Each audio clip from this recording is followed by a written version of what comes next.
Hello दोस्तों, कैसे हो आप सब? उम्मीद है अच्छे होंगे। तो शुरू करते हैं आज का अपना एक प्रीवियस ईयर पेपर का क्वेश्चन एनालिसिस, जो कि लास्ट ईयर आया हुआ था। सिर्फ सेकंड में आया था 22 फेब को, 24 को, लास्ट ईयर को। तो इसके अंदर हम मैथमेटिक्स का पेपर सॉल्व करेंगे कि जो हमारे एग्ज़ाम में आया उसको हम कैसे शॉर्ट तरीके से, सब्जेक्टिव तो सभी करा देंगे। मैं थोड़ा-सा आपको एग्ज़ाम सॉल्विंग अप्रोच, मतलब जैसे मान लो कि हम एग्ज़ाम में बैठे हैं तो कैसे मैक्सिमम टाइम हम सेव करके मैक्सिमम क्वेश्चन अटेम्प्ट करें। इसके लिए मैं आपको थोड़ा-सा मतलब गाइड करूँ कि ऐसे हम कर सकते हैं। बाकी आप भी कर सकते हो अगर आप में प्रैक्टिस रहेगी तो। तो चलो शुरू करते हैं आज का क्वेश्चन पेपर। अगर आपको कुछ समझ में नहीं आए तो आप मुझे कमेंट कीजिए। मैं आपका कमेंट का रिप्लाई करूँगा एंड आपका जो भी प्रॉब्लम होगा वो सॉल्व भी करूँगा। ठीक है? और अगर आपको वीडियो अच्छा लगे तो please like, share and subscribe. और बढ़ते हैं हम अगले अगले क्वेश्चन पे, जिससे हम शुरू करते हैं आज का पहला क्वेश्चन। अगर आपको लगता है कि आप भी मेरे साथ सॉल्व करेंगे तो आप मेरा वीडियो पॉज़ कीजिए और अपना सॉल्व कीजिए। फिर आप देखिए मेरा जो सॉल्व करने का तरीका और आपका तरीका कैसा है। ठीक है? शुरू करते हैं। ये आज का पहला question. A person bought some pen at the rate of 20 pen for a rupee and sold them at the rate of 15 for a rupee. And what is the profit percentage? बहुत अच्छा क्वेश्चन है। ये question मतलब बार-बार repeat हो रहा है। मैंने 4-5 प्रीवियस ईयर के क्वेश्चन पेपर में देखा है, ये रिपीट हो रहा है। तो इस क्वेश्चन को आप रट ही लीजिए। ऐसा क्वेश्चन ज़रूर एग्ज़ाम में आता है। तो मैं क्या कह रहा हूँ देखो, उसने प्रॉफ़िट पूछा है। तो उसने क्या किया, 20 पेन ₹1 में, मैं इसको पैसे में कन्वर्ट कर रहा हूँ, ईज़ी रहता। तो ये कितने का आया? 5 पैसे का आया। एग्री। अभी ये बोला उसने सेल किया 15 पेन ₹1 में। 15 पेन कितने में सेल किया? 2 पैसे में। ये कितने में किया? 15। तो ये कितना हो गया? बटा 3। ठीक है। अब इतने में खरीदा, इतने में बेचा, तो प्रॉफिट क्या होता है? ये हमारा एसपी हो गया, ये सीपी हो गया। तो प्रॉफिट की परसेंटेज क्या होता है? SP CP upon CP into 100। तो इनको सब्ट्रैक्ट कर दो। 20/3 -5। तो बट्टा सीपी कितना है? 5 टू 100। तो इनको करेंगे तो कितना होएगा? ये कर दो इसमें, 20 हो गया। ये डायरेक्ट कर लो आप। तो 15 इसमें घटाएंगे तो कितना आ गया? 5/3 इंटू 3। तो कितना हो गया? 100/3, 100/3। तो कितना हो गया? 3.3। बस इतना ही काफ़ी है, इतना आते ही समझ जाना। ये इसका आंसर है ना। ये मैं आपको समझाने के लिए किया हूँ इतना, बाकी कुछ नहीं था। यहीं पे आपको समझ जाना चाहिए था। अगर इसको मैं शॉर्ट तरीके से करूँ तो कैसे करेंगे? ये 5, ये तो ईज़ी है, 5 पैसा। इसको करना है तो कितना हो गया? ये 6 पॉइंट 18 2 20, 6 18 2 20, फिर 6, है ना? तो 6 मतलब खरीदा 5 पैसे में, बेचा 6.66 पैसे में। तो इसका प्रॉफिट कितना हुआ? 1.66 हुआ। और 1.66 हुआ कितने पे? 5 पे इंटू 100। तो इसका नीचे जो 100 लगाया, ये काट दो, इस पे 5 का डिवाइड कर दो। ये कितना? 3 पॉइंट वही, है ना? तो ये 2 मेथड है। ये तो आपको समझाने के लिए था, ये मेथड भी आप कर सकते हो। मतलब यहाँ पे क्या है, अप्रोक्सीमेशन में गया, इसलिए मैं सोचा थोड़ा लेंथी हो सकता है आपके लिए, इसलिए मैं ऐसा गया। और ऐसा भी कर सकते हो आप। मेरे को तो ये सही लगा क्योंकि यहाँ पर डायरेक्ट हमें इसका प्रॉफिट मिल गया, और प्रॉफिट जब वैल्यू आ जाता है तो उसका परसेंटेज निकालना ईजी होता है। ठीक है, नेक्स्ट क्वेश्चन की तरफ चलते हैं। After giving 10% discount on an article there is a still a profit of 10%, then what is the profit percentage when no discount given. अभी मान लेते हैं 100 रुपये था, तो ये हमारा सीपी, ये एमपी और ये एसपी। जो डिस्काउंट देगा वो एमपी पे देगा ना, तो एमपी मान लो ये एक्स है, जो भी हमें नहीं पता। यहाँ पर इसने 10% का डिस्काउंट दिया, तब जाके इसने इसको 10% का प्रॉफिट भी हुआ। तो इसका मतलब हुआ ना, यहाँ से देखे 100 से 110 में बेचा, तो 10% का इसको प्रॉफिट हो गया ना, हो गया ना। तो अभी हमें ये बोला 10% उसने डिस्काउंट दिया, 10% डिस्काउंट दिया, मतलब तो ये 90% उसका वैल्यू दिया, है ना। तो इसमें हमको इतना समझ में आ गया, 90% का वैल्यू 110 है। ठीक है, 110 में कहाँ से लिखा कि उसने प्रॉफिट बताया 10%, तो 100 में बेचेगा 10% प्रॉफिट, तो 110 ही होगा ना। तो 90% का वैल्यू कितना हुआ ये, तो 1% का कितना होगा 11/,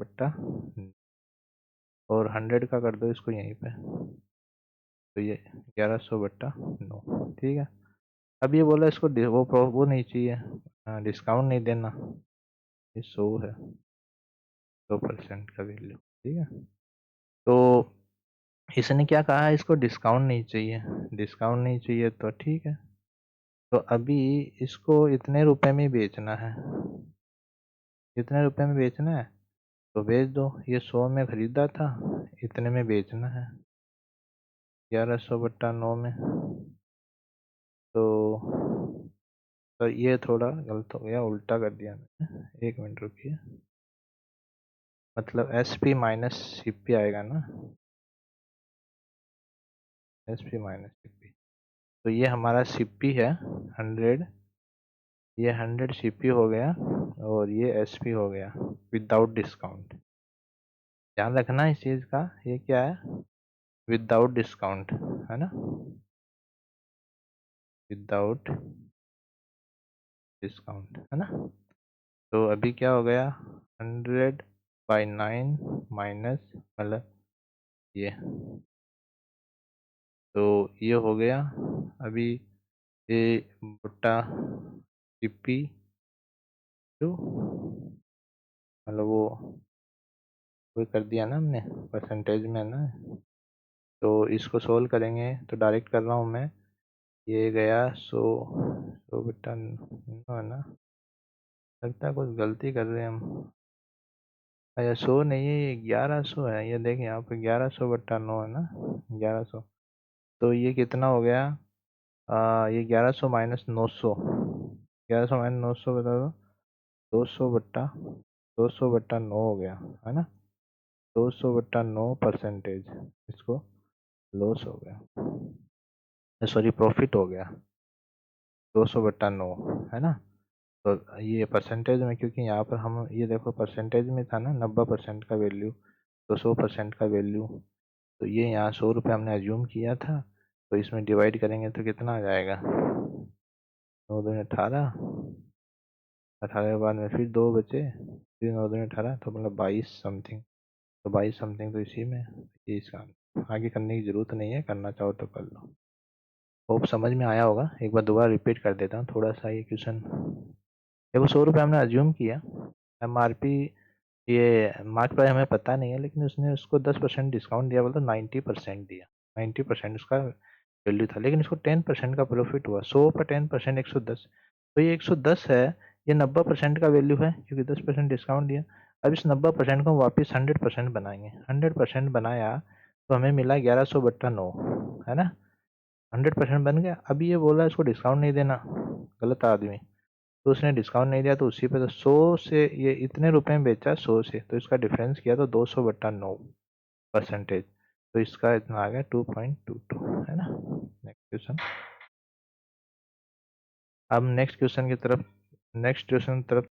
तो नेक्स्ट क्वेश्चन है अपना, Manish alone can complete a work in 48 days and Pratap alone can complete the same work in half of the time taken by Manish. In how many days will both together complete 1 by 4th of the total work? देखिए इस question में ध्यान से। मनीष, मैं N से denote कर रहा हूँ, मनीष करता है 48 डेज में, प्रताप करता है इसको same work half of the time taken by Manish, जो ये लेता है 48 तो ये 24, तो ये इसका टोटल वर्क हो गया 48। ये एक एफिशिएंसी से, दो एफिशिएंसी से, ठीक है। अभी क्या बोल रहा है, in how many days will the both together complete 1/4, तो 1/4 पहले तो ये आपको समझ में आ गया होगा, ये इसका टोटल टाइम है, ये टोटल वर्क है। इफिशिएंसी कैसे निकलेगा, total work divided by total time by individual, ठीक है। तो इनकी इफिशिएंसी आ गई। अभी क्या कर रहा है, टोटल वर्क का 1/4, तो टोटल वर्क है 48, इसका 1/4 कितना हो गया 12। 1/4 को दोनों मिलके करेंगे, दोनों मिलके करेंगे तो कितना एफिशिएंसी से काम करेंगे, 2 और 1 3, 3 से करेंगे, 3 से करेंगे तो कितना 4 days, answer is 4 days. Easy था।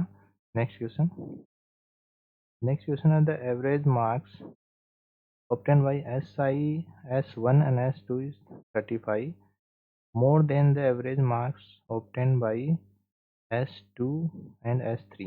If the marks obtained by S3 is 75, then what is the marks obtained by S? ये क्वेश्चन देखो एवरेज का है ना, इसको इसने क्या कहा है S1 प्लस S2 इनका एवरेज, ठीक है। इनका दोनों दो सेट दे रखा है S1 S2 का, और S2 और S3 का, इनका डिफरेंस है 35। मोर देन बोले तो यही इसका डिफरेंस, तो एक तो ये हो गया, एक हो गया S2 plus S3 by 2 equals 35, ठीक है। अभी इन दोनों को सोल्व करेंगे तो दोनों का हर समान है, तो ये क्या हो जाएगा S1 प्लस S2, चूँकि ये ब्रैकेट में है तो ये इनका साइन चेंज हो जाएगा, S2 माइनस S3, तो ये दो तो कैंसिल हो गए, इक्वल्स 35, तो S1 माइनस S3 इक्वल्स 35। अभी S3 की वैल्यू दी हुई है, S3 75, तो S1 इसने पूछा है, तो ये 75 है, तो ये माइनस का है ना, तो इधर जाके ये प्लस का हो जाएगा, S बराबर 35 प्लस 75, कितना हो गया ये 35 75 है ना, 75, अच्छा अच्छा, ये इसका हमने एक मिस्टेक कर दिया, नीचे 2 भी है ना, तो 2 इधर मल्टीप्लाई करेंगे तो ये इंटू 2 हो जाएगा, इंटू 2 यहाँ हो गया, तो ये कितना हो गया, ये हो गया 70, 70 प्लस 75, तो कितना है 70 70 140 और एक 5 एक्स्ट्रा 45, तो इसका आंसर डी। हमने यहाँ गलती कर दी थी ना, ये डी, ये डिनोमीटर वाला 2 हमने लगाया नहीं था, तो ये इधर एक क्रॉस मल्टीप्लिकेशन में मल्टीप्लाई होगा, तो ये 70 हो जाएगा। Next question, on a sum simple interest of annual rate 10%, 8 year and 8,000 rupees, what will the compound interest for the same annual rate of 10% for 3 year? ये 3 year पूछ लिया। पहले तो हम एसआई से हम ये निकाल लेते हैं इसका प्रिंसिपल, मतलब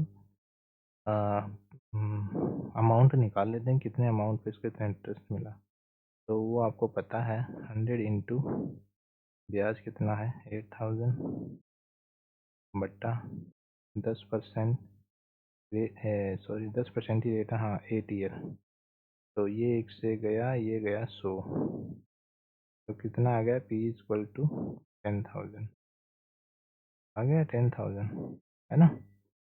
अभी 10,000 ये एस आई की बात, अब हम सी आई की बात करते हैं। सी आई कितना है, कितना रेट है, सेम रेट, सेम रेट, कितना रेट है 10%, 10% का रेट है। मैं आपको बताया था CI निकालो तो फ्रैक्शन में निकालो, इजी रहता है। 2 ईयर तक तो बहुत ईजी है। 3 ईयर के लिए अगर 10-20 का मल्टीपल रहे 10 का तो ईजी रहता है। तो मैं 10% को फ्रैक्शन में निकालता हूँ 110, मतलब उसने 10 रुपया इन्वेस्ट किया तो उसको इंटरेस्ट मिला के 11 रुपये मिला। और आपको पता है ये फर्स्ट ईयर का, और सिंपल इंटरेस्ट में भी सेम रहता है, ठीक है, 1 ईयर का। तो सेकेंड ईयर में क्या होता है, सिंपल में तो सेम यही रहता है 10-11, बट कंपाउंड में ये स्क्वायर में इंक्रीज हो जाता है। तो ये 100 हो गया, ये 121 हो गया, ये टू सेकेंड ईयर का। थर्ड ईयर 3 साल का पूछा है, तो ये 1000 हो गया 10 की पावर 3, यहाँ 10 की पावर 1, यहाँ 10 की पावर 2, यहाँ 10 की पावर 3, है ना। और ये कितना हो गया 1331, मतलब 11 को अब 3 बार मल्टीप्लाई करो तो इतना आएगा। तो अभी हमें पता है कि मैंने यहाँ बताया था 10 रुपये इन्वेस्ट किया, 11 रुपये मिला इंक्लूडिंग इंटरेस्ट। तो 1000 रुपये यहाँ 1331 बोले तो 331 रुपया उसका ब्याज है। कितने पर? 1000 पर। और अभी कितने पर उसको ब्याज पूछा उसने? 10,000 पे। तो ये 3 तो इसका गया, तो ब्याज कितना आ गया? 3,310, है ना, 31, 33, 10, है ना,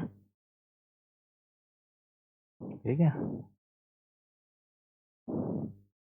नेक्स्ट क्वेश्चन,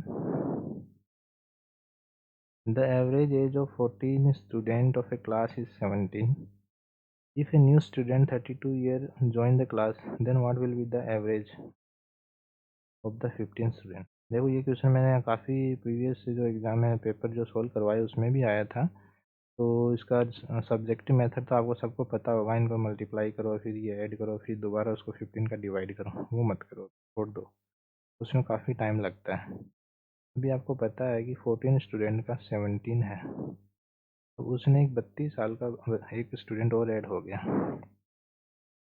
तो अभी पता है 17 तो सबका है, तो 17 का वो जो बच्चा उसमें ऐड होएगा 17 तो उसको जाएगा ही जाएगा, तभी तो वो 15 हो जाएगा ना।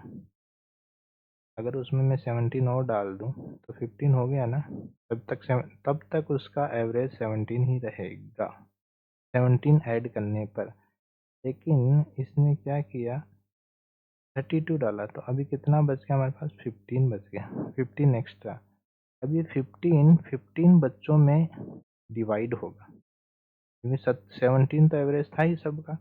अब ये 15 जो ईयर्स है ना, ये सभी बच्चों 15 बच्चों में, तो एक बच्चे को कितना आया, तो टोटल ये ऑब्जर्वेशन कितना? 15, तो 1 यूनिट एवरेज और बढ़ जाएगा।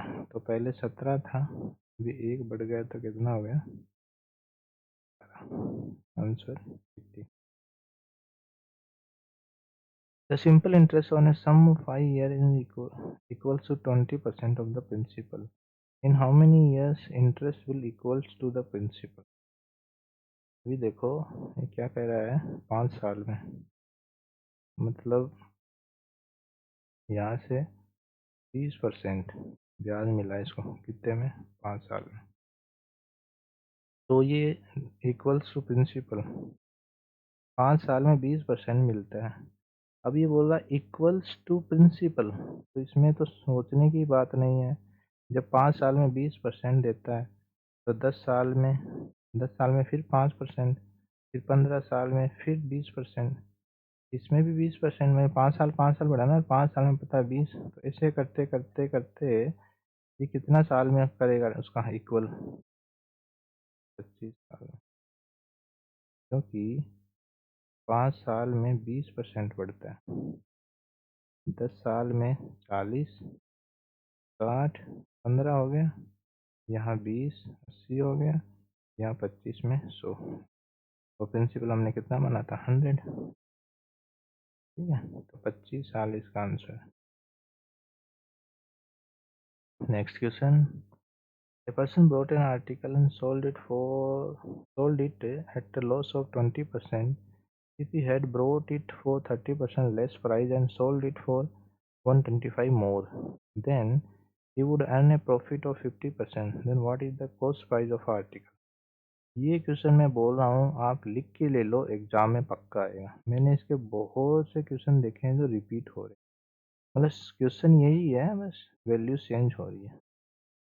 तो इस क्वेश्चन को समझाने के लिए मैं आपको देखो समझाता हूँ। मान लो 100 रुपये का चीज़ 20% का उसको लॉस हुआ, ठीक है। तो उसने कितने में सेल किया? 80 रुपये में, ठीक है। अभी ये क्या कह रहा है, ब्रॉट इट एंड 30% लेस। तो 100 का 30% लेस करोगे तो कितना हो जाएगा? 100 का 30% लॉस करेंगे तो हम, एक मिनट, थोड़ा सा ये टेक्निकल प्रॉब्लम चल रहा है, अभी सॉल्व हो जाएगा। ऑटो सेव होता है ना, तब होता है। तो इसका क्या बोला, 30% लेस, 30% लेस। मैं इसको नीचे लेके जा रहा हूँ, 70 हो गया। अभी क्या बोल रहा है, 125 सोल्ड फॉर 125 मोर। मतलब जो एसपी, ये हमारा सीपी है, ये एसपी है, ये एसपी और इस एसपी में, इस एसपी पे 125 रुपये एक्स्ट्रा देता है। हमें ये यूनिट में पता ही थी, लेकिन इसका एक्चुअल अमाउंट हमें नहीं पता है, लेकिन यहाँ पर अमाउंट दे रखा है। मैं ये कहूँ कि 80 जो एक्चुअल ओल्ड एसपी था, न्यू एसपी, ओल्ड एसपी में 125 रुपये इसने ऐड किया, तो मैं ये बोल सकता हूँ कि new SP minus old SP difference 125। बोले हाँ बोल सकते हो, ठीक है फिर। तो इसने क्या किया, 70 रुपी 30% लेस में परचेज किया और 125 में बेचा, तो ही वुड गेट 50% प्रॉफिट। अभी वो यहाँ 50% प्रॉफिट प्रॉफिट गेन कर रहा है, तो 70 रुपी में बेचने पर, 70 परचेज करने पर, तो कितना हो गया, 150/100 इंटू 70, तो 15 7 105, 105 यूनिट में बेच दिया। तो मैंने क्या बताया था, ये 125 रुपया, ये new SP minus old SP, ठीक है। तो new SP, new SP minus old SP, new SP कितना है, 105 माइनस 80, कितना हुआ, 25 यूनिट। इसका वैल्यू कितना है, 25 यूनिट का वैल्यू कितना दे रखा है, मैक्स बोल देता हूँ, यूनिट, यूनिट का मतलब, तो 25 दे रखा है, ये रहा, ठीक है। तो x का वैल्यू कितना आ गया, 5 आ गया, 5। अभी इसने क्या पूछा है, x का वैल्यू 5 आ गया, इसने क्या पूछा है, what the cost price. Cost price हमने कितना माना था, 100, तो x का वैल्यू 5, तो आंसर इज,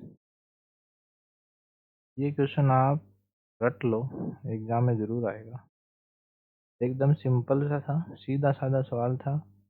100 का 20% लॉस पे बेचा तो 80 में, इधर उसने 30% लेस प्राइस में परचेज किया, मतलब 70 में, तो उसको 50% का प्रॉफिट हुआ, तो 70 का 50% निकाला तो 105 रुपये, और इन दोनों का डिफरेंस 125 रुपये है।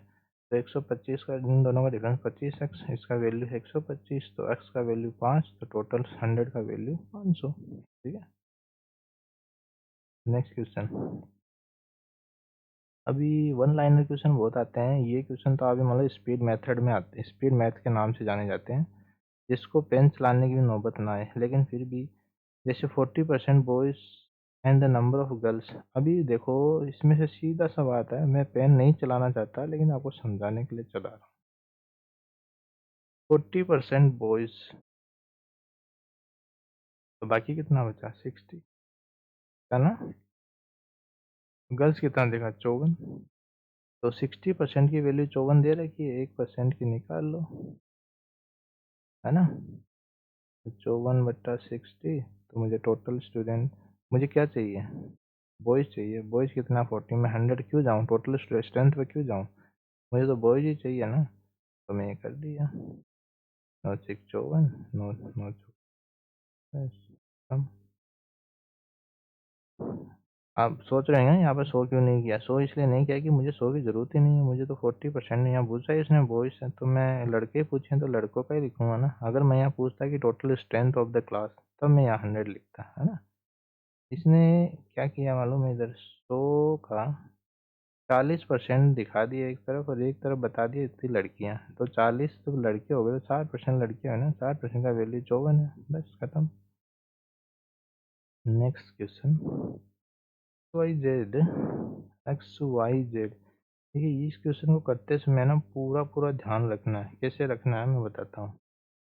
इसने क्या कहा है, X Y Z are three student, X got 40% more marks than Y and 20% less marks than Z.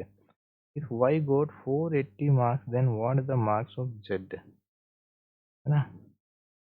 तो मैं इसको फ्रैक्शन में करना चाहूँगा, पहले तो मैं 40% का फ्रैक्शन कर लेता हूँ, 2/5, और इधर 20 का तो पता ही है आपको, 1/, अभी इसने क्या कहा, इसने कहा, मैं मतलब क्यों लिख रहा हूँ उसकी वजह है, मैं ऐसे रेशियो लिखा हूँ। इसने क्या क्यों एक्स दोनों साइड चाहिए मेरे को, क्योंकि एक्स इससे भी रिलेट कर रहा है, एक्स जेड से रिलेट कर रहा है, इसलिए मैं इसको ऐसा लिखा हूँ। बाकी आप जैसा चाहो वैसा लिख सकते हो। इसने क्या कहा, X is 40% more than Y, तो एक्स यहाँ 5 था तो 40% एक्स्ट्रा तो 2, तो ये कितना हो गया, वाई 5 हो गया, ये एक्स 7, ठीक है। तो अभी ये 40% एक्स्ट्रा हो गया वाई से, एक्स से 40% एक्स्ट्रा हो गया, हाँ जी हो गया। अभी नेक्स्ट क्या बोल रहा है, 20% लेस जेड, जेड से 20%, तो जेड से 20%, तो ये जेड 5, ये 5, 20% लेस बोलते एक कम, तो ये तो आपको पता है, तो इनको एक सेम सेम में बनाने के लिए क्या करते हैं, इस 4 को इस टोटल से मल्टीप्लाई करते हैं और इस 7 को इस टोटल से मल्टीप्लाई करते हैं, मतलब जो कॉमन वैल्यू है उधर वाले को टोटल को मल्टी, तो इसको करेंगे हम 5 चौक 20, ये 28, ये दोनों तरफ 28 आएगा, इसलिए मैं एक बार ही लिख रहा हूँ, क्योंकि देखो इधर 7 चौक 28, इधर 4 7 28 है ना, और 7 पंजो 35। अब चाहिए तो तुम इनको अपना हिसाब से लिख लो, एक्स वाई जेड, लेकिन लिखते समय पूरा पूरा ध्यान रखना, बहुत मिस्टेक होता है। एक्स का वैल्यू 28, वाई का वैल्यू 20, जेड का वैल्यू 35। अब इसने पूछा क्या, जेड का वैल्यू पूछा है और वाई का वैल्यू दे रखा है, वाई का वैल्यू दे रखा है 480, तो एक यूनिट का कितना हो गया, ये 2 हो गया, ये 24, है ना। पूछा किसका, जेड का, तो एक यूनिट का 24 है, तो जेड का 35 कर दो। अभी देखो, तो इसको मल्टीप्लाई कर दो, इसको मल्टीप्लाई कैसे करोगे, 35 को पहले 20 से कर लो, 35 को 20 से किया तो 700, तो यही आ गए, 35 में 70, 800 आ गए। अब 35 को 4 70 70 140, टोटल हो गए 140, 840।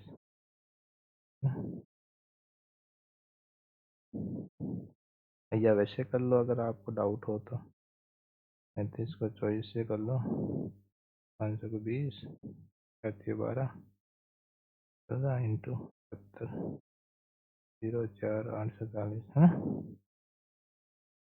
Next question, how many spherical ball of radius 8 centimeter can be made by the melting of hemisphere of radius this, radius 48 centimeter।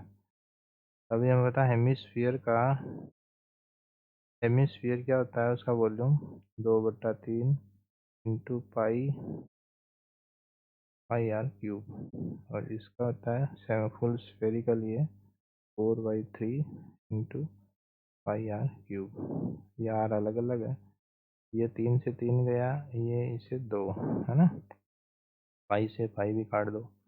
अब आर है 48 इंटू 48 इंटू 48 डिवाइड 6 इंटू 2 भी है ना, 6 इंटू 6 इंटू 6 है क्या, 8 8 8 8 है, 8 है, तो 8 6 48, 6 6 6।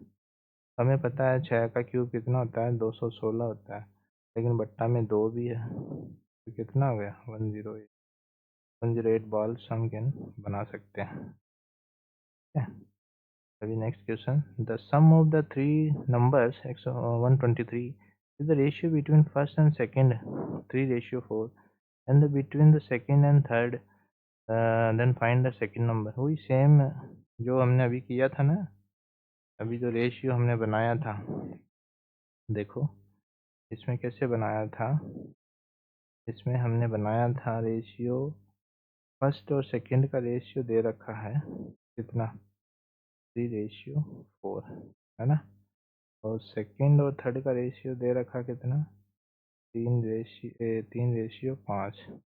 अब इस 4 को इन दोनों से मल्टीप्लाई कर दो और इस 3 को इन दोनों से मल्टीप्लाई कर दो। तो पहले मैं इसको करता हूँ, तो ये हो गया 9:12, ये दोनों 12 आएगा इसलिए एक बार ही लिखता हूँ। तो इसने क्या कहा second and find the third then find the second number, second number पूछा है। अब इनका हमें पता है इनका टोटल, एक मिनट रुको ये ऑटो सेव हो रहा है, अभी हो जाएगा। तो अभी देखो इनको ये क्या बोला है, इनका सम, तीनों का सम बताया इसने कितना 123। तो इनको जोड़ दो, जोड़ दिया तो कितना होता है 20, ये कितना 9 9 7 21, नहीं 9 3 11 21, 41 हो गया ना, 41 हो गया, 41 इक्वल टू 123। तो 4 4 3 12, इसको x मान लेता हूँ, यूनिट है ना, तो x बराबर कितना आ गया 3। और उसने पूछा क्या है, पूछा है find the second number. Second number क्या है हमारा, सेकंड नंबर ये 12, 12 3 30। ओके हो गया, उम्मीद है समझ में आया होगा। Next question, what the value of,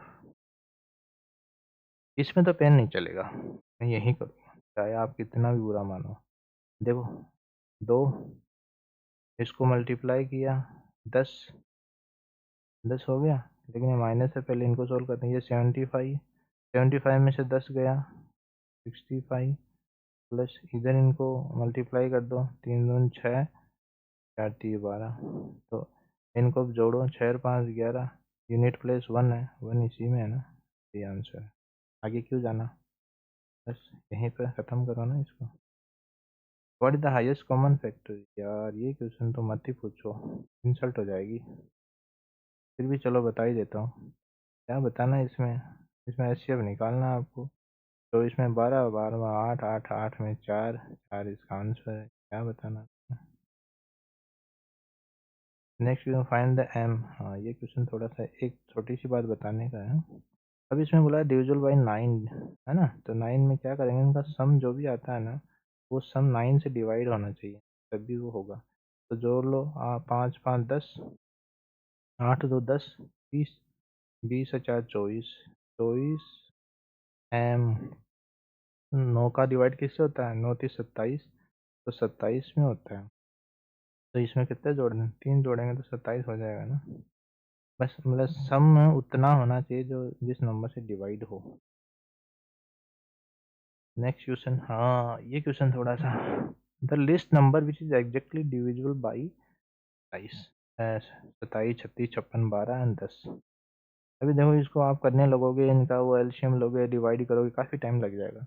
मैं आपको बताता हूँ जो मतलब कि मेरा जो समझ है। अभी इसमें पता है आपको 3 या 9, 3 बोलो या 9, मतलब 3 एक कॉमन फैक्टर है। 36 में भी वही इसी का ही 18, तो ये 3 है 9 है ना, इसमें कुछ मिला नहीं। ये 28 दूनी 56, तो इसमें एक 7 7 भी मल्टीपल फैक्टर रहेगा। तो 3 2, ये तो 3 तो आएगा, 4 1 4 है ना, इसमें भी 2 है, इसमें भी 2 है। मैं बताता हूँ क्यों कर रहा हूँ ये, इसमें 2 है 5। तो ओवरऑल आपको क्या मिला सीखने को यहाँ पर, एक तो 3 का डिवाइड होना चाहिए, ठीक है, एक 2 का होना चाहिए, एक 7 का होना चाहिए, एक 5 का भी होना चाहिए कम से कम, ठीक है, इस चीज़ को पता करने। तो देखो मैं बताता हूँ, 2 का तो सब में हो रहा है, 3 का तुम क्या करोगे, इनका सम करोगे, 7 का क्या करोगे, इकाई दाई में भाग दोगे, टोटल करोगे, कट करके करोगे। लेकिन मुझे 5 एक ऐसा नंबर दिख रहा है जिसका हमें पता है, जिसमें इकाई 0 और 5 हो। उसी में जाता है। तो 0 और 5 किस में है? इसमें नहीं है, इसमें नहीं है, इसमें नहीं, इसमें है। मतलब इसमें 5 का जाएगा। जब 5 का एक ही नंबर है हमारे पास तो इनको देखने की ज़रूरत ही नहीं है। सीधा आंसर मारो। The ratio of 3 number 6:8:9, if the sum of this number is 460, then what is the largest number among the 3 number? पहली बात तो देखो ये रेशियो में है, इसने पूछा है 689। इसमें लार्जेस्ट नंबर क्या है? लार्जेस्ट नंबर ये है, लेकिन ये यूनिट में है, वैल्यू में नहीं है। तो वैल्यू निकालने के लिए क्या करना है? टोटल सम दे रखा है। तो कितना हो गया? 8 8 16 17 17 और ये 23। 23 एक्स हो गया, 23 एक्स का हो गया 460, एक्स बराबर 20, है ना। तो 20 सबसे बड़ा 9 है, इंटू 9, 9 दूनी 18, 180।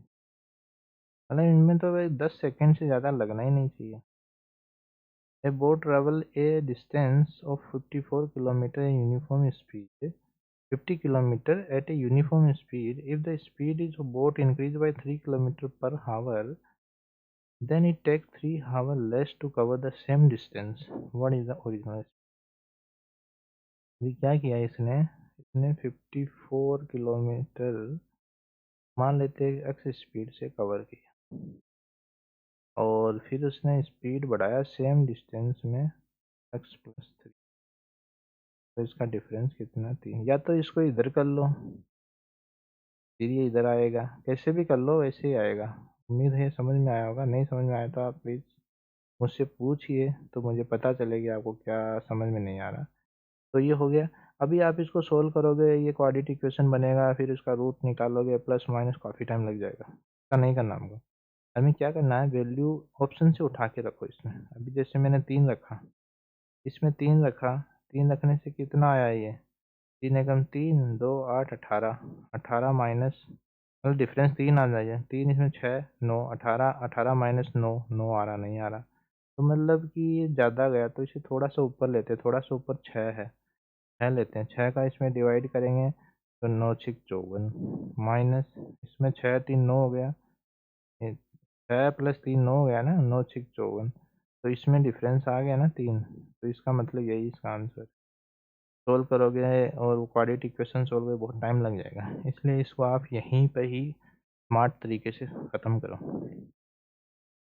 Mark price and selling price of an article and this 7600 and 6688 respectively. What is the discount profit? अब डिस्काउंट प्रॉफिट है, डिस्काउंट प्रॉफिट मार्क प्राइस पर निकलता है, आपको पता ही है। तो इसको मुझे नहीं लगता निकाल, मैं बताऊँ आपको, इजी है। इन दोनों को आपस में सब्ट्रैक्ट कर लो, सब्ट्रैक्ट करके divide by mark price 7060 into 100 हो गया। जितना अभी आएगा आप देख लेना, ये ज़्यादा हार्ड नहीं है, इसको आप एक होमवर्क समझ लीजिए। Next question, Rakesh Mahesh Puneet together can make a chair in 20 minute. Rakesh Mahesh together can make in 25 minute. How much time Puneet alone take to make the chair? Okay, अभी इस क्वेश्चन को देखिए, मैं शॉर्ट में लिखा हूँ, राकेश महेश पुनीस पुनीस टुगेदर 20 मिनट। इधर क्या है? Rakesh and Mahesh together. तो इसका टोटल वर्क कितना हो गया? 80। ये कितना हो गया? 5 4, है ना। अभी ये तीनों की इफिशियंसी आ गई 5, 2 की इफिशियंसी 4, तो ए की इफिशियंसी पी की इफिशियंसी कितनी आ गई? 5 माइनस आ गई। तो अब 19 की तो आई है एक इफिशियंसी। टोटल वर्क कितना है? 100, और उसकी इफिशियंसी 1। कितना टाइम लगेगा उसको? 100 मिनट। ठीक है, उम्मीद है आपको समझ में आया होगा। अगर आपको वीडियो अच्छा लगे तो please like share and subscribe, और मुझे कमेंट कीजिए आपको कैसा लगा वीडियो, अच्छा लगा, क्या कुछ इम्प्रूवमेंट है या कुछ, आप मुझे बताइए, मैं आपके लिए हाजिर हूँ। उम्मीद है बहुत अच्छा लगा होगा आपको। ऐसे कंटिन्यू करते रहेंगे, बस आपका सपोर्ट साथ रहना चाहिए, आप मुझे सपोर्ट कीजिए। Thank you.